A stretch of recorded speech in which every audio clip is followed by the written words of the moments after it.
Good evening, everyone. Welcome to COS Indiana Live. So glad to have you with us this evening. We've got a really special broadcast lined up for you tonight. Of course, they are all special. I always say that, but they are. We try very hard to bring you a meaningful broadcast every Monday evening. And let me bring on my co-host for this evening, Mr. Ken Kashuba. Hello, Ken. Hello, Dale. How are you? Good. Glad to have you tonight. Good to be here. Ken, one of Ken's main responsibilities tonight will be to monitor our viewer comments and questions. So if we get a question or a comment that's pertinent that Ken thinks we should entertain, he will give us a little signal and we'll bring it on.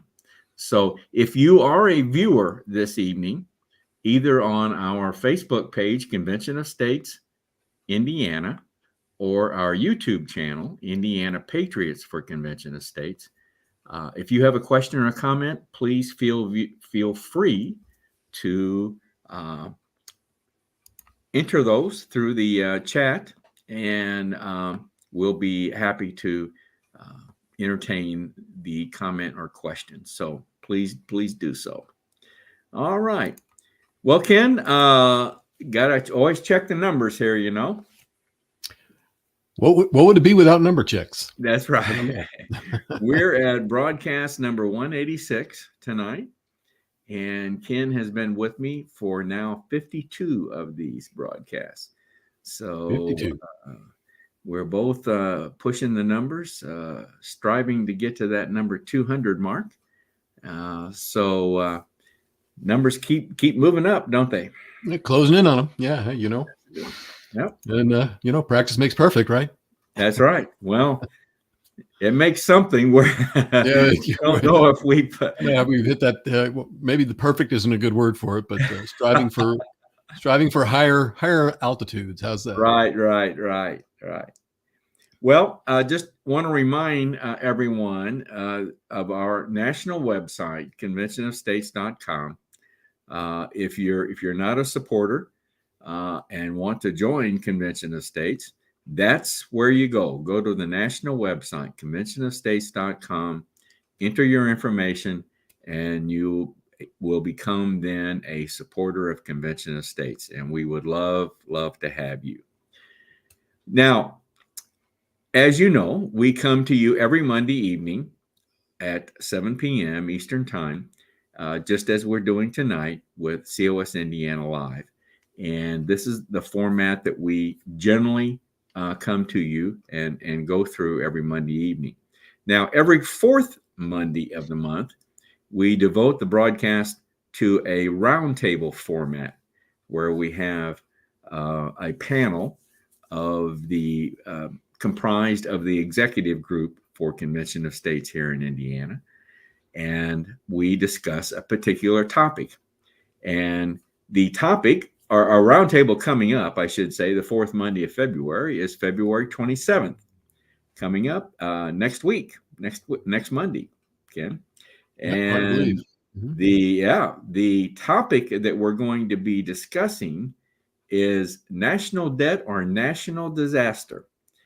Now, Ken, I don't know what that has anything to do with. Do you have any idea what that topic pertains to? I wouldn't have a clue. You wouldn't have a clue, huh? Not Okay. not really. I mean, unless you're talking about an additional 500 million that I think has been sent out just recently. But I mean, no, Pocket change. pocket change. Yeah, I mean, printing presses, whatever you want to call them. It's Right. yeah. Right.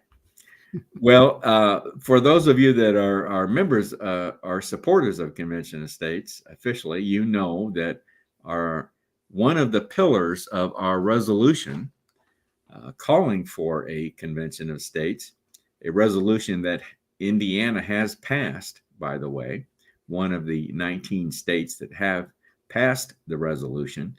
One of the pillars of that resolution is, in fact, to address the national debt. And so this is the national debt, obviously, is a major issue for this country. Are we still at like 31 trillion? Candy? I haven't looked at the debt clock. I haven't looked at it recently either. I know it moves so fast, but I'm assuming this all has to do with fiscal responsibility, doesn't it, Dale? I mean, I believe it does. Yes, yeah, yes, very like much that. so.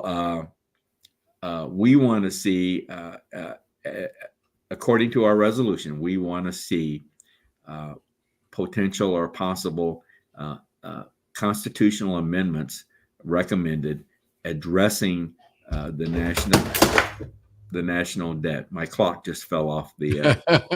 I thought maybe that was the national debt clock. That was the apart. national debt. We just hit the ceiling and it just exploded. I guess I don't know. No, I'm sorry. That was just my clock falling off. That's okay. It's better that than the fiscal clock. So yes.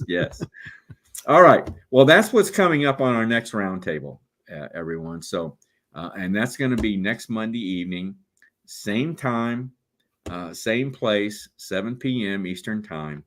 The February roundtable, February 27th. All right. Also want to mention that we are now offering 2 podcasts. And matter of fact, Ken and I just completed the interview on one of these just a few days ago. But we are on the roundtable. One of the podcasts that we offer is, in fact, the audio portion of the roundtable broadcast. So you'll, as we said, the next roundtable coming up is just next Monday, where we'll be discussing the national debt. And so the audio portion of that we will convert into in the format of a podcast for those of you that enjoy listening to podcasts. Then the other podcast that we do is what we call COS Indiana Live Voices. And I'll tell you, Ken, I don't know about you, but I've certainly learned a lot about doing this podcast. This is where we, Ken and I have the privilege of bringing guests on for our broadcast, like we're going to do tonight, and we get to introduce dynamic volunteers to our listening audience. So we decided that, hey, some of these we want to spend some additional time with them. We want to spend some time learning more about their background, what their interest is, what they want to do. So, Ken, I think we got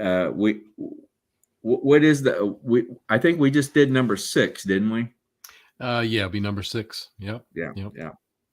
And that was with Dale Tipton, our state grassroots coordinator.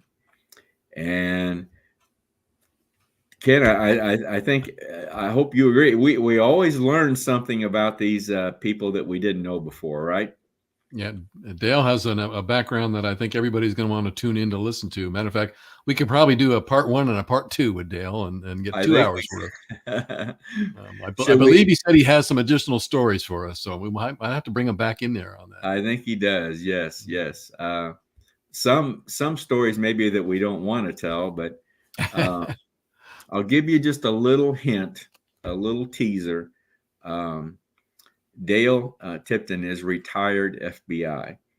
So he has a very, very interesting background that he told us about. So I think you will definitely want to tune in, or if you're the type of person that likes to listen to a podcast while you're maybe exercising or working or whatever.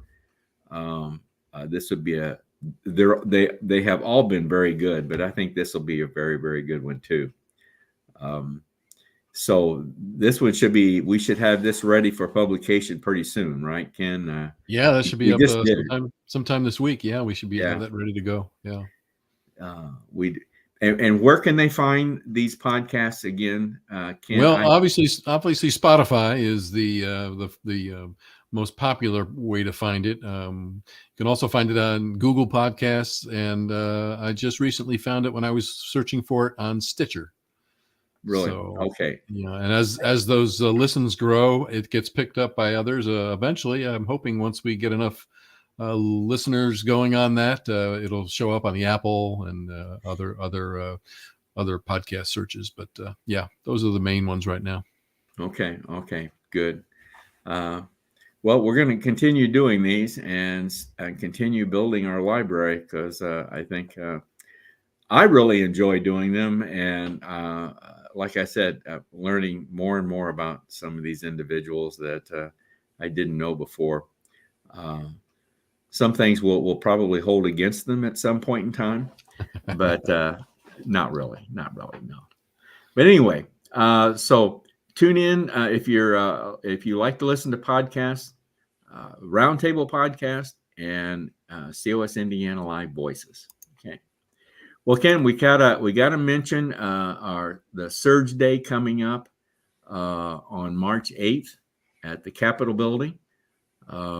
We want to get as many people there as possible. We got a little video that Ken put together, and I'll be playing that later on in the broadcast tonight. But we're going to be, I think, was it the third floor we're going to be on, Ken? I can't remember. Second floor I think on the north.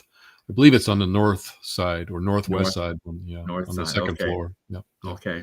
Should be able to hear us once you get close. Yeah. We'll have a table set up. We'll have, I think we're going to have some a TV screen, some video playing.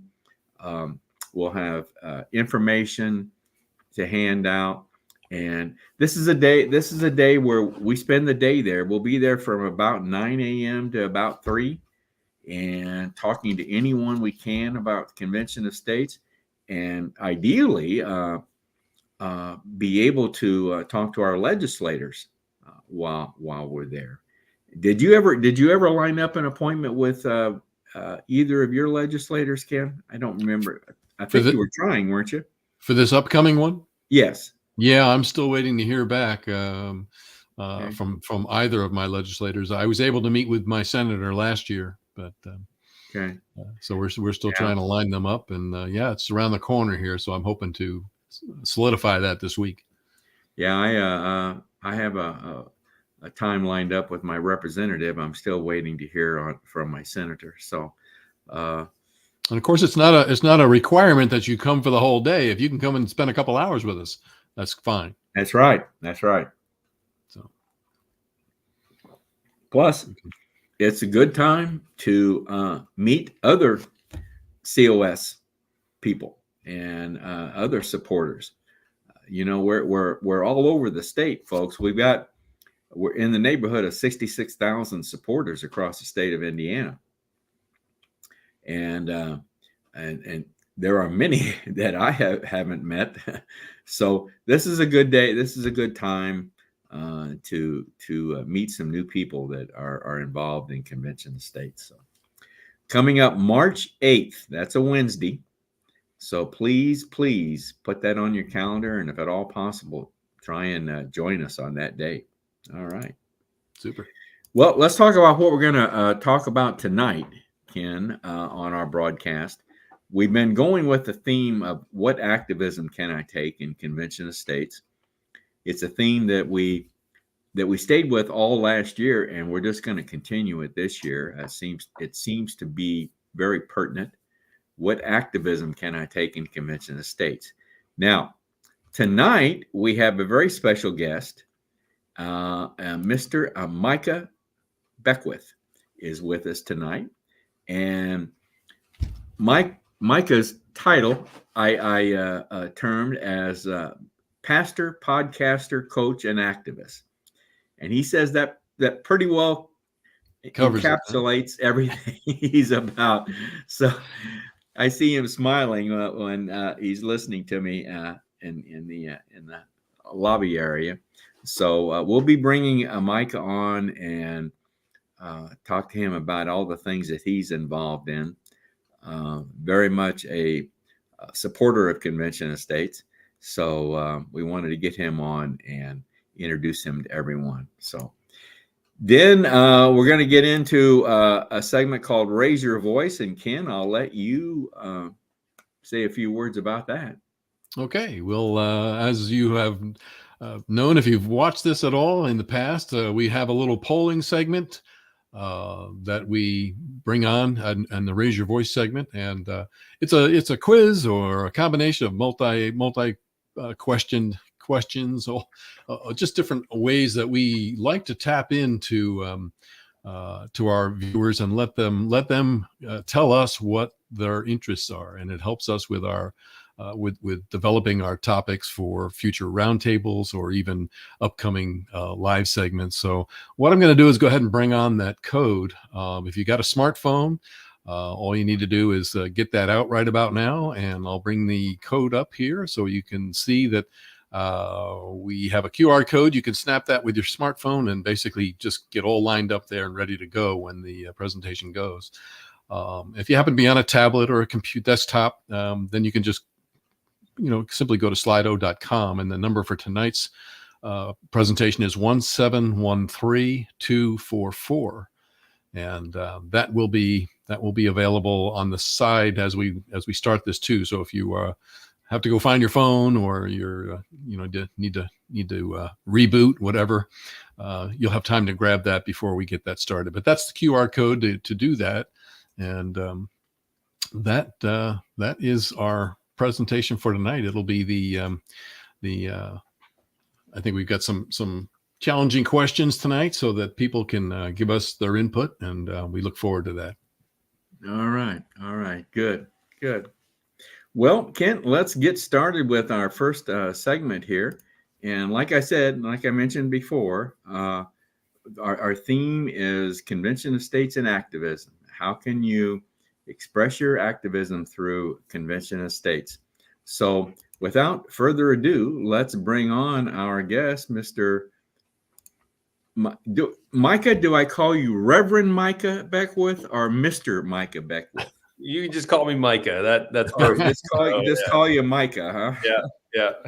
Good to be on first name terms, isn't it? That's right. My uncle, his name was Peter Beckwith. He passed away, but he used to be a bishop in the Episcopalian church, and so we just called him the Bish. So, but you can just call me Micah. So, all right. Yeah. And Micah, I when I mentioned you earlier, I rattled off a number of different things that you are involved in, but one of them, of course, is as pastor of Life Church. You want to talk a little bit? Want to tell everyone about your church per se? Yeah, that'd be great. Thank you. So, I'm a pastor at Life Church in the Noblesville campus. We have 5 campuses.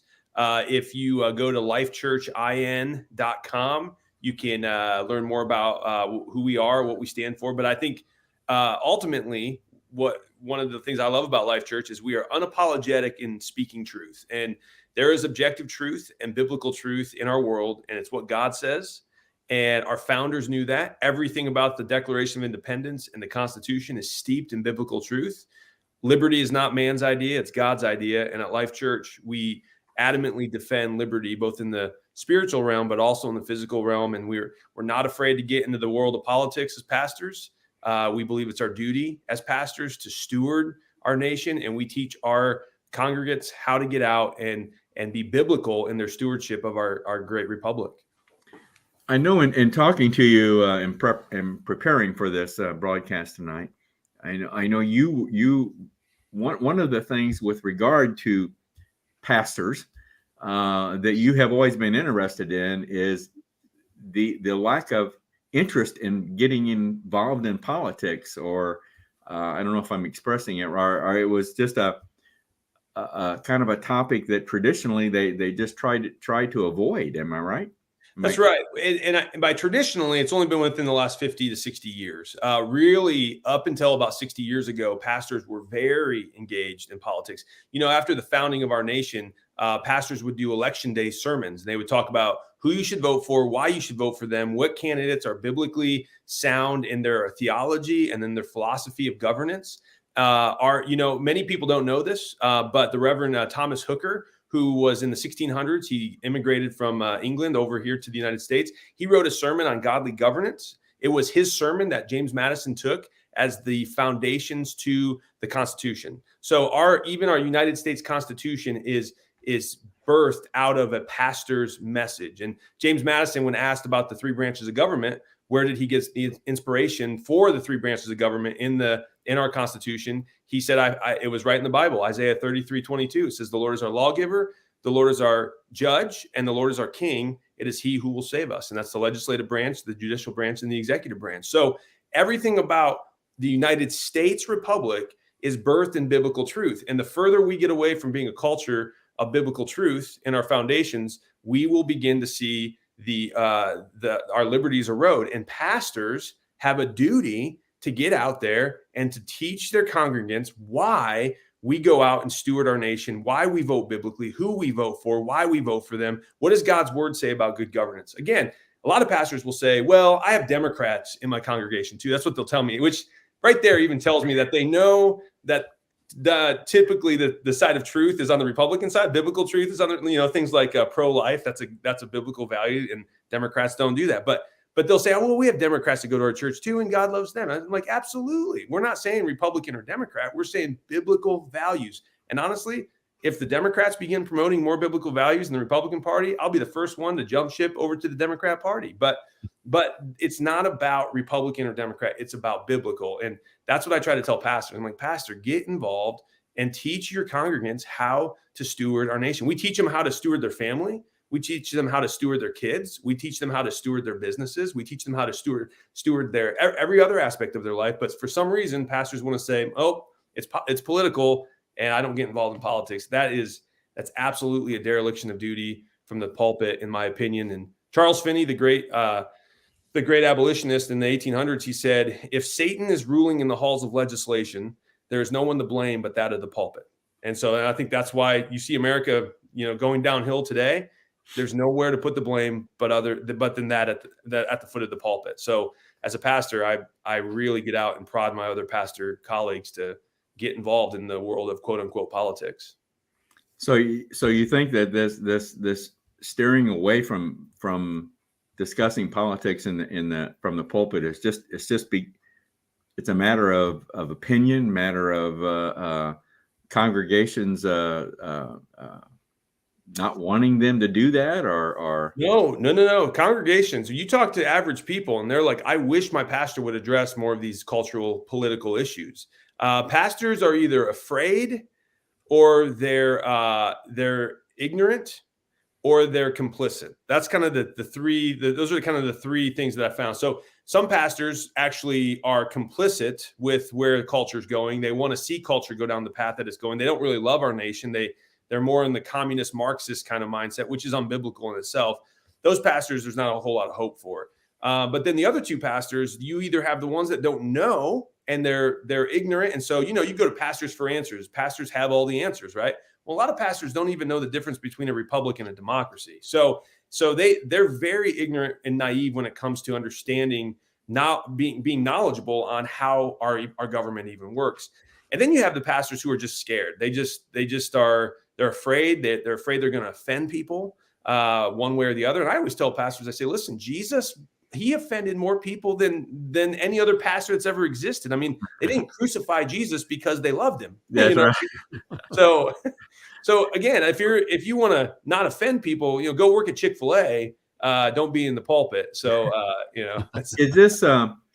is this issue not addressed in the theological education of ministers?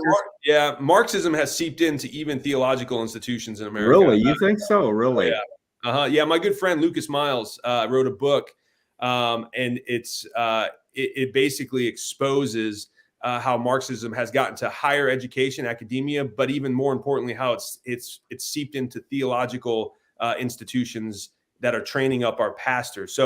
If you Google Lucas Miles, you can find his book, and it's an amazing book. I would highly encourage everyone to go out and read it, and that'll expose it's all about money. I mean, a lot of it is you've gotten these communist Marxist billionaires in big tech and industry, and they've gone into places like education, higher ed, and also into theological seminaries, and they've basically bought off a lot of the leadership at these places. And Lucas exposes all that and follows the money, and you can see so there is a real agenda to keep pastors ignorant. It's the same thing. It's the John Dewey principle. If you go back to the early 1900s, John Dewey, it was dumbing down the electorate. I mean, that was the whole reason for revamping the public education system, was to take biblical truth, values, stop teaching children how to think, but start teaching children what to think, was John Dewey's model. And the same thing is true in seminaries today, unfortunately. Wow, that's very interesting. The tentacles have really reached into so many factors, so many segments of our culture. Yeah, it's really really amazing. Absolutely. And you know what, though? I know this. It's very simple how we win. John 8:32 says this: "You will know the truth, and the truth will set you free." If you value freedom, learn the truth, okay? Then you'll know it, and then go out and promote and speak truth. And that truth will always win. The reason communism needs to silence people is because communism cannot win when truth is out in the atmosphere. When truth is being spoken, the lies of communism crumble right underneath their feet. And that's why they try to silence us. But if you, the individual listening to this, if you don't stay silent, you will win. I promise you. God's word does not return void. And if you speak truth, you will set people free, because that's our God is the God of freedom, and his truth works every single time. That's a good point. Okay. All right. Well, that's we went off topic there a bit. we figured this was going to happen. So, but that was very, very interesting. Let's come back and address briefly the biblical influence that the Bible had on the Constitution. How much of an influence that really did have on the Constitution? Yeah, there was a University of Houston study done a few years ago, and it actually it looked at the founders and what resources that did they pull from, what documents did they quote more often than not, and by far it was the Bible.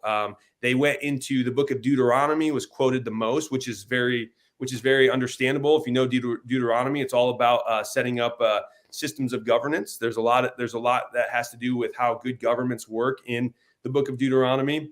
Even the Hebrew Republic was really the foundation for our republic, and the Hebrew Republic was really just Moses being mentored by his father-in-law Jethro. And Jethro told Moses, said, "Moses, you're going to kill yourself if you try to lead 2 million people in the wilderness all by yourself. You're going to die. You can't do this. It's not God's way to do this." He said, "You need to set up governors over the thousands, over the hundreds, over the 50s, and over the tens."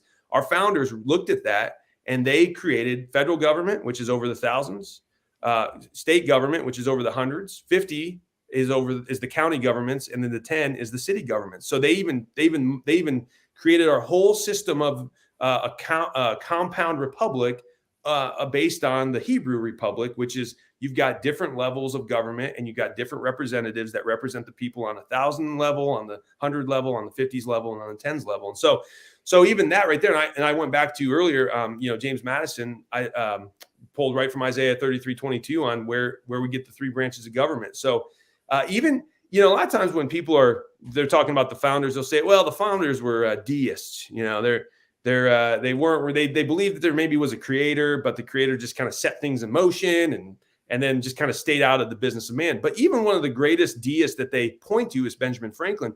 It was Benjamin Franklin who at the first Constitutional Convention called for prayer. And he said, if a sparrow cannot fall without God's notice, how then do we think we're going to be able to build an empire? Gentlemen, we need to pray before every session of the legislature. And that's why, to this day, in every legislative branch, we open with prayer every single day. It's because of Benjamin Franklin. And so these men, Benjamin Franklin knew God's word better than most pastors know God's word today. If you listen to his speeches and his he quotes scripture all the time, and he was probably the least religious out of the founding fathers. Really? Yeah. So that just tells you how impactful the Bible was on these men. And they knew without the truth of God's word, we could not have freedom. And again, as a pastor in the political world, I don't go out saying everyone needs to be a Christian. I mean, we have freedom here to worship however you want. If you want to be a Muslim or a Hindu or an atheist or whatever you want to be, that's fine. But understand that your freedom to do so is based in biblical values. And if you get rid of those biblical values, you will not be able to be free. I promise you. There has not been a greater nation that has spurred freedom across the globe than the United States. And it's only been because our founders knew biblical truth. All right. Thank you, Mike. Sorry, I get going. I'm passionate. You're gonna cut me off of yeah, we're gonna have to kind of rein you in here. But that's okay. That's very, very interesting. Well, I mentioned one of the things that you other things that you do other than being a pastor is you're a podcaster. Yep. And folks, this is the name of the podcast, right? That's right. If people were looking like, what in the world is that on the yes. So you want to tell us about how you came about this name, and tell us where can they find it? When do you do it? So on and so on. Yeah, so it comes out every Friday, usually every Friday. Sometimes we get a little bit behind the eight ball, but either Friday, or typically Fridays, if not, maybe on a Monday. But we once a week, and it's my co-host is our lead pastor at Life Church. His name is Nathan Peternell. So he's over the entire organization. So like I said, we have 5 campuses, but I'm over the Noblesville campus. Nathan is the lead over the entire organization. And I thought I was a pastor that knew more about American and biblical history than any pastor that I ever met until I met Nathan Peternell. And he knows history so much better than I do even. And he's a bold defender of truth. And so we said, well, why don't we start a podcast talking about the things that most pastors hate talking about? And you don't hear pastors talk about Jesus too much out in the world. They'll they don't want to offend anybody, and they certainly aren't going to talk about sex and politics within the church. That's off limits. But like I said, the Bible addresses everything, so we talk about it on this podcast. And the name came about. We were driving up, my wife and Nathan and his wife Christina. So my wife her name is Susan.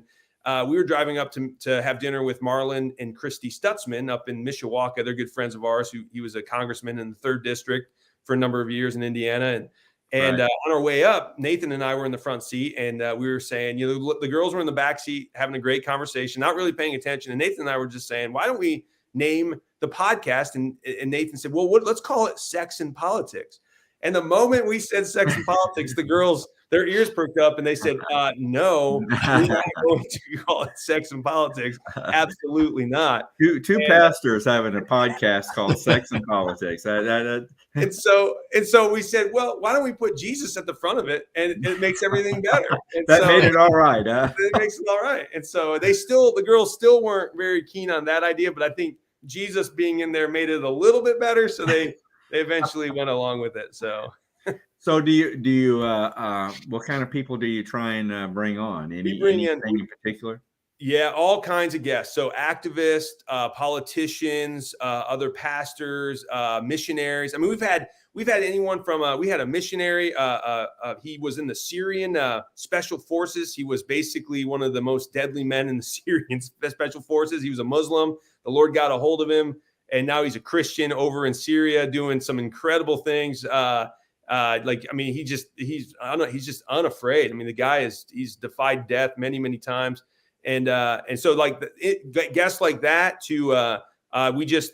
today we put out a podcast with Senator Andy Zay. We were talking about parental rights, defending his legislation that's going to defend the rights of parents when it comes to the healthcare of their children. And Right. so it's really kind of everything in between. We talk about term limits. We talk about convention of states. We have all kinds of people on Okay. our podcast. Yeah. Okay. And where can people find the podcast? Anywhere you listen to podcasts, iTunes, Spotify, iHeartRadio. It's really kind of on all the major podcast platforms. All right. Good. Well, I wanted you to also talk about this leadership series that you offer. Yes. Go ahead. Yeah. So the Indiana Family Institute is a lobbying organization for faith and family values in Indiana. They've been around for many years. The executive director is Ryan McCann. Underneath the Indiana Institute's umbrella, we have three major initiatives. We have the Five Freedoms Project, which is protecting the 5 freedoms found in the First Amendment. We have the Daniel Initiative, and that's helping pastors get engaged. And a buddy of mine named Josh Hirschberger leads that. And then I'm the director of the third initiative, which is the Hoosier Leadership Series. And the Hoosier Leadership Series basically just takes anyone in Indiana who has Christian conservative values, even if you're not a Christian, if you have kind of those biblically based constitutional values, you want to learn how to be effective in government. We teach you how to do that. It's a 7-month class. It starts in April, goes to October. We have a trip to DC. You meet your entire Indiana delegation. You meet politicians throughout the months. We meet the last Thursday of every month. And in central Indiana, sometimes down at the State House, sometimes up at our church, but different places. And we address things like healthcare and education and constitutional knowledge. And so if you're in any walk of life, we've had stay-at-home moms to doctors to pastors to college students, anyone in between. It's for you. If you'd like to learn how to put your faith to action in the political world, sign up for the Hoosier Leadership Series. You can go to HoosierFamily.org and click on the initiatives link, and you'll see the Hoosier Leadership Series there. Click on that, and there's an application for the 2023 class. Okay. So yeah. All right. Good. Well, let's talk about the different coalitions that you're involved in. And the reason I wanted to address this is that I think there's a good possibility that we can be teaming up with Convention of States here on certain legislation coming up that's working its way up through the legislature right now. So tell us about some of these coalitions that you're involved in. Yeah, so multiple coalitions. So, people like Leah Wilson with Stand for Health Freedom. I really love what they're doing at Stand for Health Freedom right now. Over the last couple years, we've seen government completely trample on the constitutional rights of Americans, and Indiana was no exception. Unfortunately, even our Republican governor and our Republican legislature were they themselves. They were being complicit in not upholding their oath to defend our rights, and they were allowing big business and big tech to usurp our constitutional rights as well. So Leah Wilson and Stand for Health Freedom, they're doing a great job in exposing what legislation is being put forth that will protect us going forward. Even though I think they would even say that we have the constitutional rights, we just need to get lawmakers in there that will defend the Constitution, and so they'll help in the election seasons, tell you which politicians are going to be good politicians that protect your life, liberty, and the pursuit of happiness. And so then there's working with Dr. Dan Stock, and I know you've had him on your program before. He is a wealth of knowledge. That guy is a genius. I said if I ever become governor, he's going to be the head of the Indiana Health Department. Yeah, he's one of our major Convention of States supporters. Yes. Yep. So working with him and his kind of coalitions that he's building. Again, I mentioned the Indiana Family Institute. There's a lot of people in that faith and family world that IFI has really developed over the course of the year. So there's that. And then really probably my sweet spot is engaging churches. And I work with Turning Point Faith, and that's Charlie Kirk's organization, Turning Point USA. Charlie and I are friends, and he started a organization called Turning Point Faith about a year and a half ago, and it's really designed to get pastors equipped to defend the biblical truths that we find in the Constitution wherever they are. And that's all over the country. So that's not just Indiana, that's all over. But we were the first church in in the Midwestern region to jump on with Charlie. And so it's been great. We've had him into our church to speak, and but yeah, so there's all kinds of things, but that's really designed to really teach the church, the capital C church, how to get in the game and defend our republic. Oh, great. Okay. Good. Well, let's wrap this up. I told you this was going to go fast, didn't I? It goes real fast. And we're already over time. You gotta have me back. I'll come back. So. We just might do that. Might do that.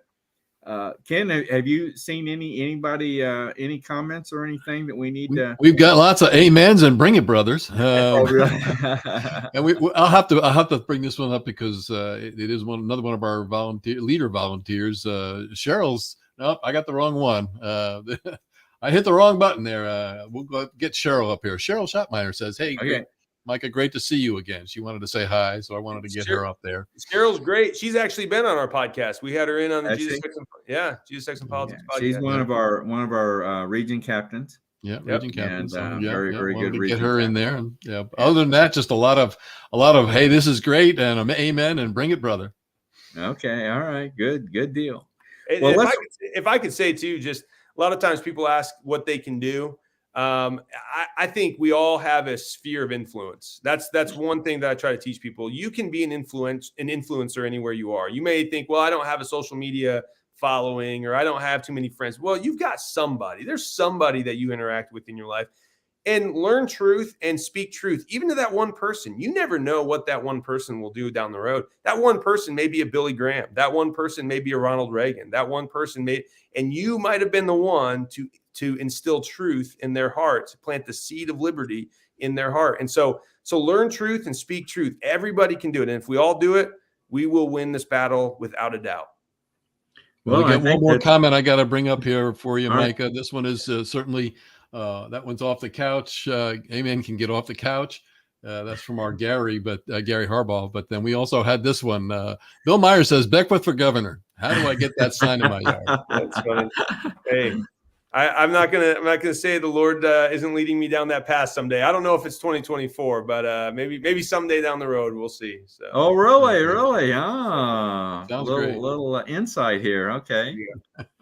Well, I think what you're talking about here, if we can wrap it up on the note of self-governance, and that's people getting involved, and getting involved in their government in some way or another, be it federal, state, city, county, neighborhood, whatever it might be, to get involved, and because I think it's as you can see right behind me, we the people. I think that's the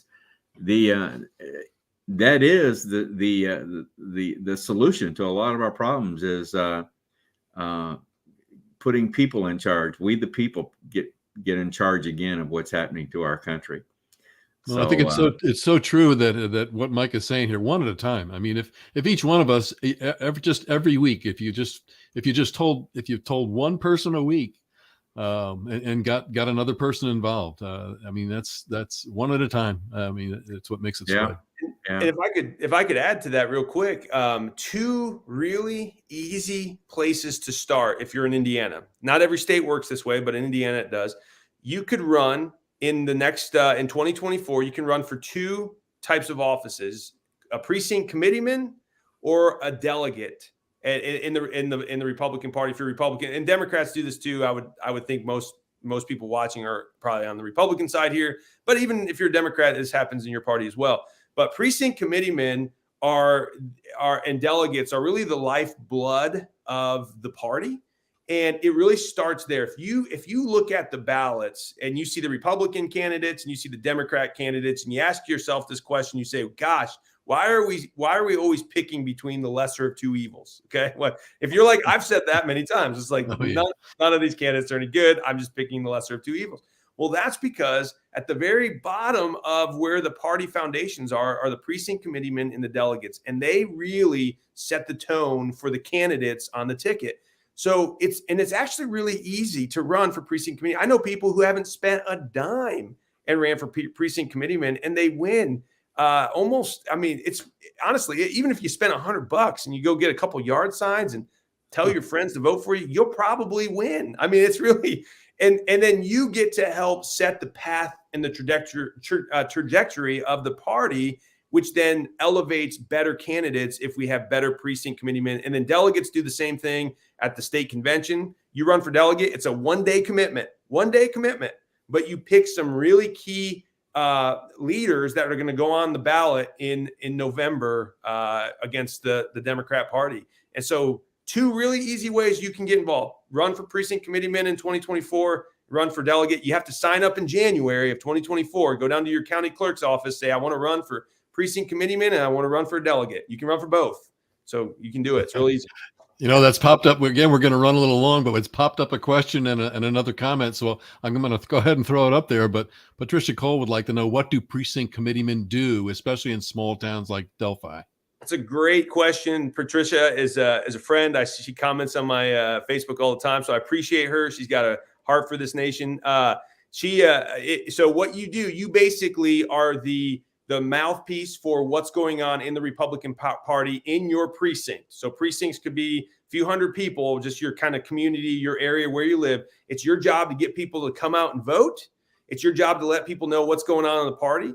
And then what you do is then you help run the election day at the precinct. So you'll be representing the Republican Party at your precinct that day.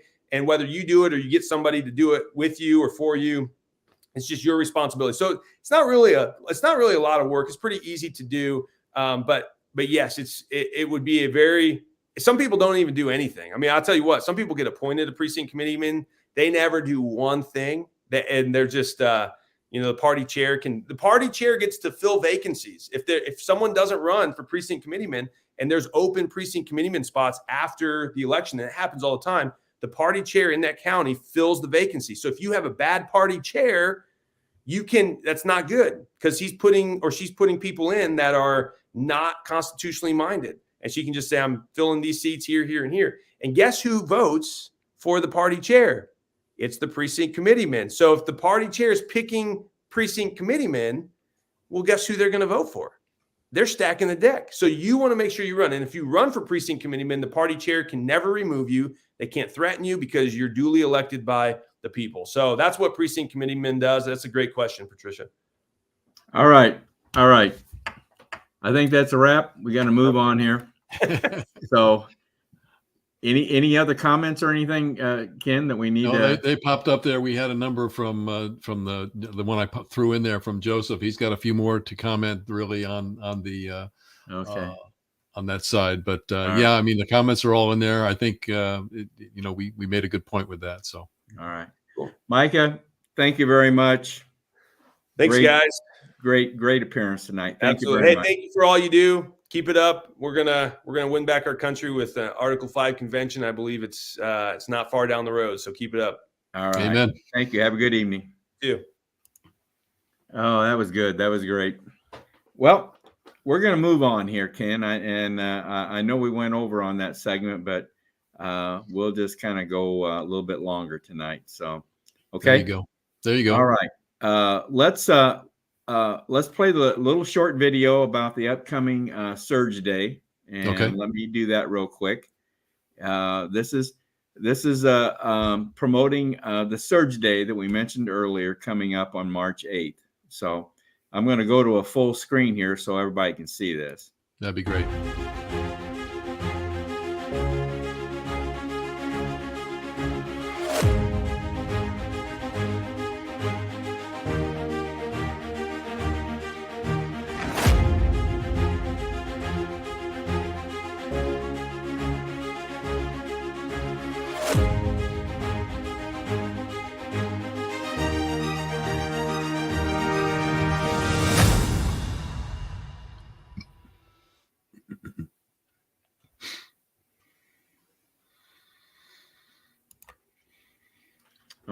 All right. Once again, that's Wednesday, March 8th at the state capitol. Just around the corner. Just around the corner. It sure is. Yep. All right. Well, Ken, how about let's get on with Raise Your Voice. Sure enough, we'll get Marengo up here. Features you. Scan the code and join the fun. It's your turn to be heard.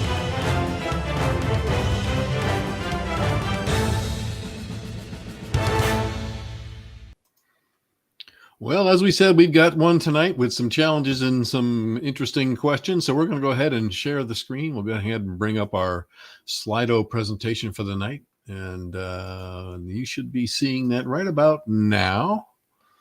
Oh boy, there are some. There are a number of things. This segment is definitely going to go long tonight, Dale, as we've got some definite questions and answers coming up in here. Just looks like a few just comments here. Hey, Patriots of Indiana, I think that one's supposed to be. And then another one, my friend from Lafayette and me would like to visit Life Church in Noblesville one Sunday in the spring after Easter. So Mike has got a few visitors that are coming up here for Easter. Looks like.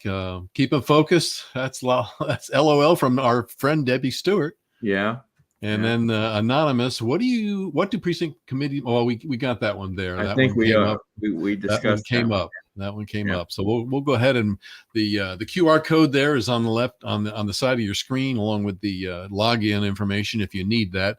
But we're going to go ahead because we are running behind a little bit tonight. We're going to bring up our first question of the night. And it happens to be about fiscal responsibility, I think, Dale. It says President Biden's pledge of another $500 million in aid is, please rank these. Rank these areas here as to what you think.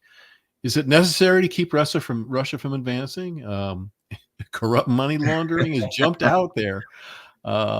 Is it illegal? Is it not enough?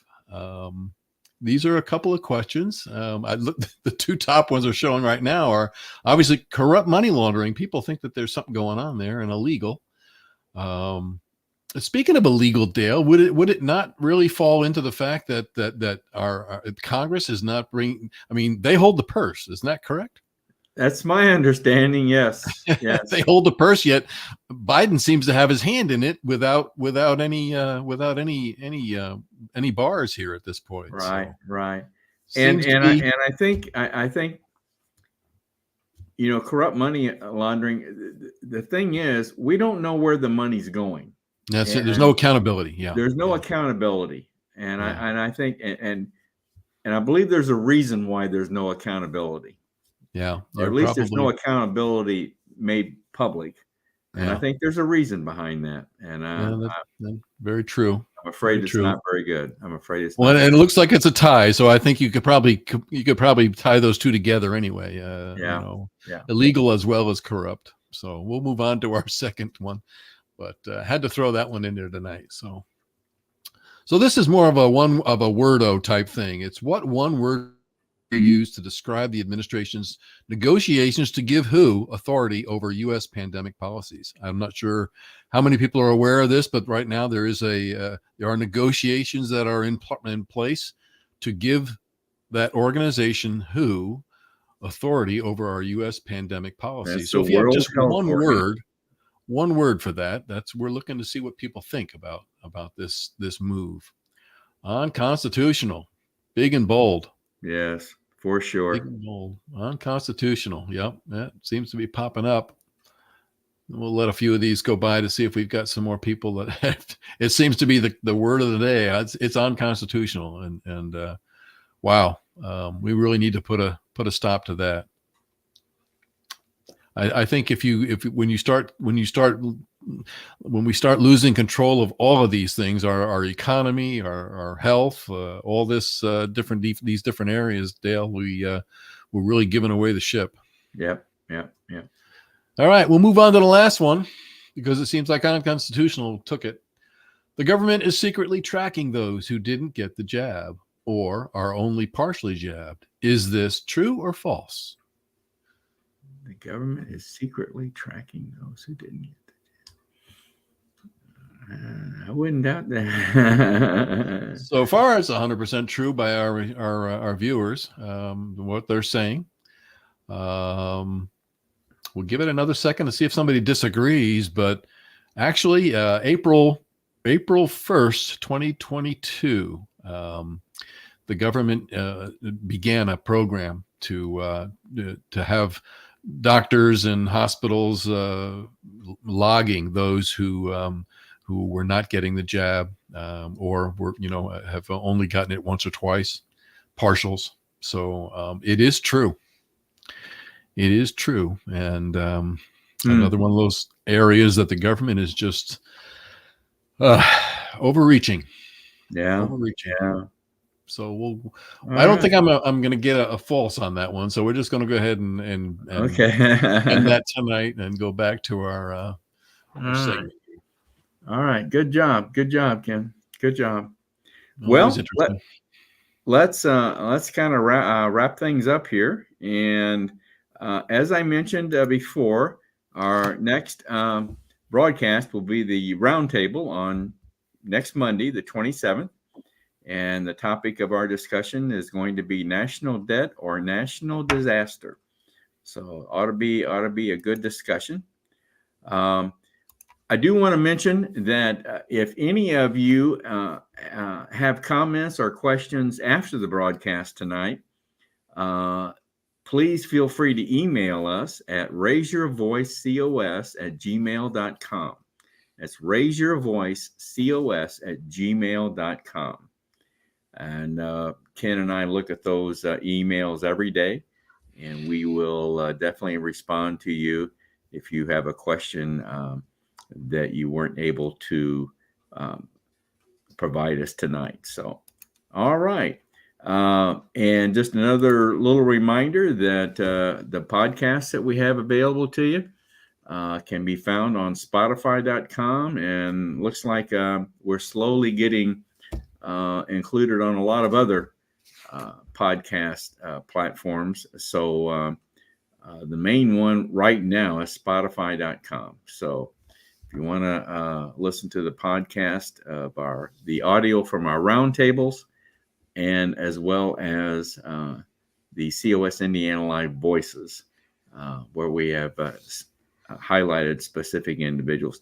Ken, you didn't have a question tonight on the Raise Your Voice pertaining to the voices people that we've interviewed. No, I didn't. I wanted to give people another week to listen to some of the podcasts that we have out there. I'll probably bring that back next week. Okay. I thought that was very interesting. Well, okay, Ken, I think that is a wrap for tonight. And I thought we were going to run over time, but we're going to come right in on the mark just about here tonight.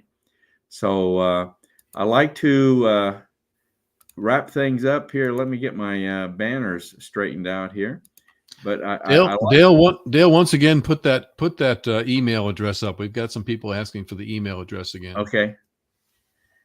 raiseyourvoicecos@gmail.com. raiseyourvoicecos@gmail.com. Yeah, I've had a couple of questions regarding that medical code that is being used to track people. So I posted that in the chat segment there.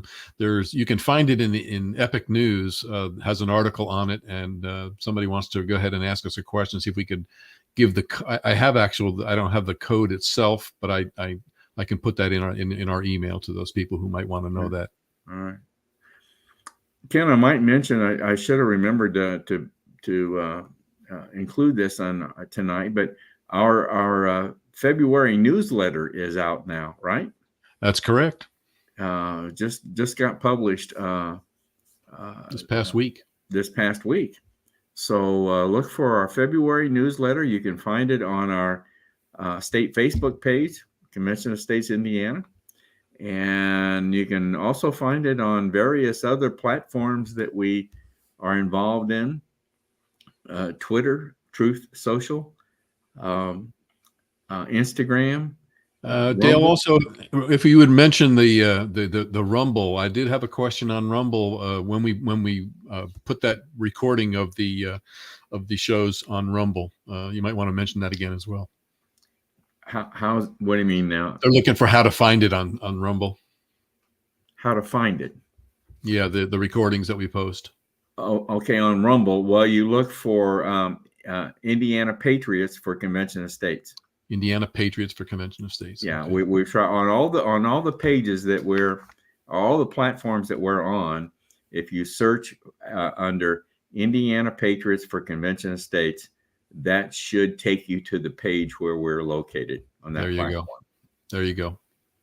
Yeah. All right. Okay. Well, Ken, as Micah, I think, was trying to explain to us all, get off the couch. Get off the couch and get involved. Tell somebody. And even if it's just talking to one person. Exactly. Get off the couch and get involved. And doing so, please look at Convention of States as a way to get involved, because we have buku. We have many activities that you can get involved in. And one coming up on March 8th is our rally down at the State House. We call it the Surge Day. So put that on your calendar and join us at the State House on March 8th. Yep. All right. Yep. Strength in numbers, Dale. There's strength in numbers. Yes, sir. Yes, sir. Anything else, Ken? That's it. Okay. I think that's a wrap. And everyone, have a good night. And we'll see you next Monday at the same time, 7 p.m. Eastern. Good night, everyone. Everybody.